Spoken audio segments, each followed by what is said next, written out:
Bem-vindo ao InCor Talks, o podcast do InCor HCFM USP.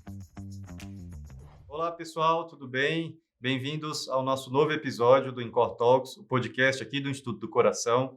Eu sou Guilherme Bride, eu sou médico pneumologista aqui do hospital. É um prazer estar aqui hoje com o Dr. Rodrigo Atanásio, ele que também é médico aqui do Instituto do Coração, pneumologista do grupo de doenças obstrutivas. O tema hoje é super importante, que é a aspergilose broncopulmonar alérgica, né?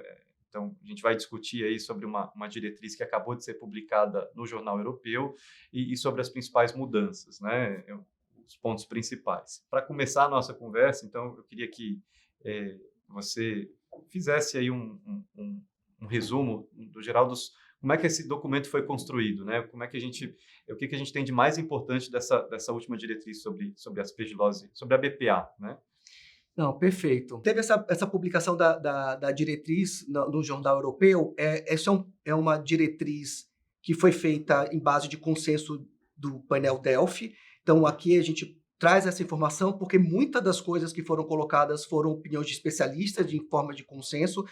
Algumas áreas dentro de ABPA, até por ser uma doença tão prevalente assim, é difícil de estudar, não tem evidência robusta de ensaios clínicos, apesar de já ter, nos últimos anos, aí vários ensaios fase 3 aí, provando alguma coisa de tratamento que a gente vai discutir, mas foi uma diretriz da ISHAM. Essa é uma sociedade internacional de micologia, e para a gente deixar claro que, apesar de estar publicado na RJ, não é uma da sociedade europeia propriamente dito, e com vários especialistas aí mundiais na área, mas principalmente da Índia e da Inglaterra. Maravilha. Rodrigo, assim, em termos de alguns pontos da diretriz, né, questão de dados epidemiológicos, como é que a gente atualmente muda alguma coisa na classificação da doença? Essa diretriz trouxe algo de diferente, assim, para pensar em termos epidemiológicos e de classificação desses pacientes, ou a gente continua seguindo aí da mesma forma como era anteriormente? Não, perfeito. Aqui um ponto importante, a diretriz traz muito forte, né? Então a gente fala a BPA, aspergilose broncopulmonar alérgica, mas a gente precisa lembrar que a gente está falando de uma doença que pode ser por vários fungos distintos. É mais difícil conseguir esse diagnóstico, a gente não tem testes tão direcionados para os outros fungos que podem levar a um quadro de reação de sensibilidade exacerbada, com bronquiectasia, mas lembrar que então a BPA é por aspergilos, mas outras micoses também podem causar esse quadro de sensibilização importante com alteração arquitetural das vias aéreas. Tá? De termos epidemiológicos, é bem interessante eles trazerem alguns estudos, principalmente mostrando que pacientes com asma grave, até 25% dos pacientes com asma grave, eles são sensibilizados ao aspergilos. E nos trabalhos de acompanhamento, até 1/3 desses pacientes com asma grave sensibilizados ao aspergilos, eles podem desenvolver a BPA ao longo da vida. Então, que obviamente a gente sabe que tem vários efeitos deletérios de longo prazo, então não é algo tão raro assim de acontecer, tanto que nessa diretriz eles recomendam que todo paciente que esteja pelo menos em nível terciário com diagnóstico de asma deva ser avaliado para sensibilização aos aspergilos. Essa é uma recomendação interessante, mas assim, poxa, mas para todo mundo. Mas na prática, pessoal, a gente já faz isso, né? Para os pacientes com asma, a gente deve pedir avaliação de aeroalérgenos, e inclui fungos, no caso aspergilos, até mesmo para a questão de higiene ambiental, né? Para evitar algumas exposições. Então, mas só para lembrar que é uma doença prevalente. E em termos de diagnóstico, né? Então, o que mudou realmente em relação até a recomendação anterior, a gente tinha aquele ponto de corte de uma IgE acima de 1.000, e agora, para aumentar a sensibilidade, eles recomendam que o ponto de corte da IgE total seja a partir de 500. Então, a partir de 500, a gente já deve pensar em ABPA, e esse paciente precisa também ter a sensibilização ao aspergilos. E como é que a gente vê isso? Pelo IgE específico, o RAST, ou outro método que eu chamo de FIA. Você precisa ter o IgE específico para aspergilos, ou o prick test, que é um pouco menos sensível, mas que também funciona se o paciente tiver. E aí ele tem que ter esses 2 critérios e ter pelo menos 2 de 3 critérios, que seriam um eosinófilo acima de 500, ter as bronquiectasias na tomografia, ou um IgG para aspergilos positivo. Lembrando que IgG positivo é contato com aspergilos, não que ele está sensibilizado, e por isso o IgE é mais importante.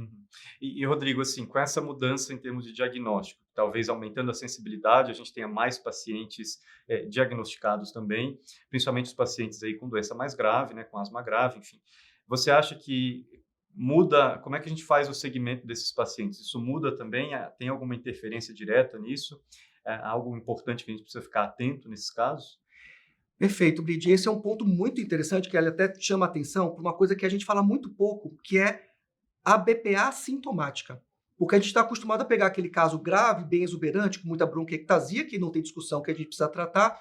Mas é interessante a gente pensar que se eu tenho um paciente com asma grave, que eu tenho IgE acima de 500 ou acima de 1000, como era antes, mas e sensibilizado aos aspergilos, eu talvez pensar num tratamento direcionado desse paciente, eu vou evitar que ele vai ter o desenvolvimento das bronquiectasias de longo prazo. Então, existem classificações radiológicas para acompanhamento, de chamar de a BPA sorológica, quando você não tem alterações ainda de bronquiectasia associado.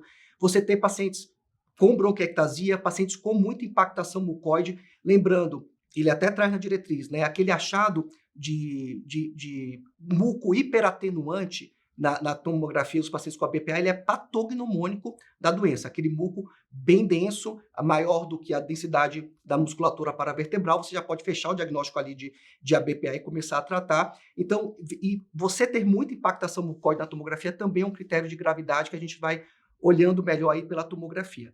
E no acompanhamento do paciente, é aquela questão do paciente estar em atividade da doença, ele está em resposta, onde ele melhorou, mas ainda precisa de tratamento, ou em remissão, quando ele não tem nenhum sintoma, ele pode até ficar sem tratamento no acompanhamento.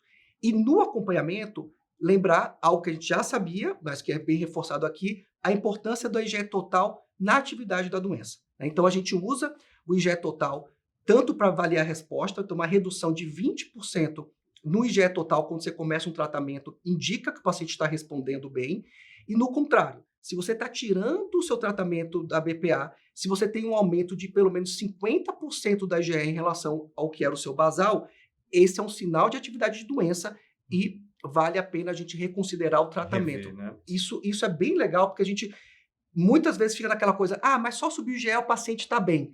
A gente não faz nada, em alguns meses o paciente volta exacerbado em atividade de doença. Então, valorizar o IgE total aí no acompanhamento. Em quanto tempo, Rodrigo, a gente faz essa reavaliação do paciente que está tratando, assim, com a IgE, enfim?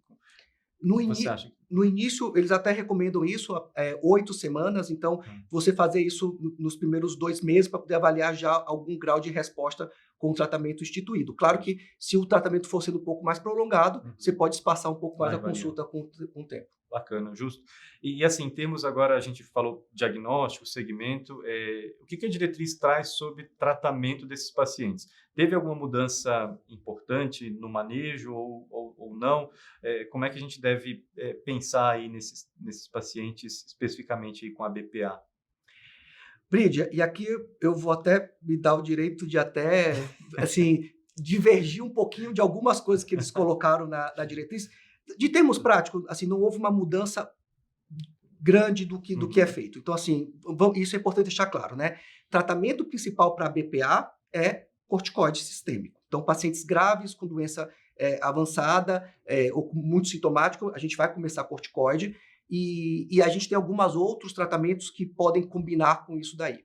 Mas tratamento do paciente com a BPA sintomático é com corticoide e você pode associar drogas poupadores de corticoide, no caso, os antifúngicos, e até eles recomendam até mais o itraconazol, mesmo do que o próprio voriconazol, que tem uma ação contra aspergilos um pouco melhor, mas até pelo nível de evidência que o itraconazol bom e velho itraconazol ser maior exatamente. E os biológicos. O que eles trazem de informação, primeiro, é não iniciar corticoide e itraconazol junto, sempre de cara, a não ser num paciente mais grave, que tenha muitas áreas de bronquiectasia já comprometidas no momento do diagnóstico, ou pacientes muito sintomáticos. Na maior parte dos pacientes, somente uma terapia, monoterapia, vai ser eficaz, e aí, no caso, preferir o corticoide. E eles falam muito da gente começar a fazer protocolos menos agressivos. Então, fazer 0,5 miligrama por quilo, e depois de 2 semanas, depois de 8 semanas, você já consegue fazer em dias alternados isso, e depois você vai retirando 5 miligramas por semana no acompanhamento do paciente. Evitar aquelas doses de 0,75, 1 miligrama por quilo, e por tratamentos muito longos, mais do que 6 meses, isso já seria o suficiente para isso. E aí, o que eu discordo um pouco é que ele coloca que tem alguns estudos que mostram que pacientes mais leves, você dar só itraconazol seria eficiente para o tratamento da BPA. Eu tenho muita dificuldade de acreditar numa doença que é eminentemente imunológica, de sensibilização. Abrir mão do corticoide. Abrir mão do corticoide, só o itraconazol vai resolver isso. Então, acho que eu não faço isso na prática. A gente começa com corticoide, a gente usa itraconazol se o paciente não consegue desmamar rápido, apesar do que também, cada vez mais, a gente tem introduzido os biológicos como uma droga poupadora para esses pacientes, onde a diretriz recomenda que pode ser usado, mas ainda não tem tanta evidência, então eles deixam um pouco até mais em segunda linha. Eu acho que isso tem um pouco de... Na Índia é muito usado o itraconazol, então teve uma influência, acho que nisso na diretriz, mas corticoide primeira linha, quanto menor a dose, melhor, e você pode usar como drogas adjuvantes aí o itraconazol ou os biológicos que a gente usa para asma. Muito bom. Como intersticiólogo, eu também concordo com você que o corticoide acho que ainda tem um papel nesses pacientes com a BPA. Mas, Rodrigo, muito bacana. Acho que as principais abordagens aí da diretriz a gente conseguiu rever aqui. Enfim, é sempre um prazer conversar com você, uma honra também, sobre um tema que você domina muito bem e passar aí para o nosso público também. Então, obrigado pela participação aqui com a gente. Tá bom? Espero contar com você nos próximos episódios também. Com certeza. Eu tenho que, já que está todo mundo gravando aqui, eu tenho que dizer que eu gosto muito do Bridge, mas nas próximas eu pego um pouquinho mais no pé dele. Valeu, Obrigado, pessoal. Até o nosso próximo episódio. Tchau, tchau. Você ouviu o podcast InCor Talks, o podcast do InCor HCFM USP.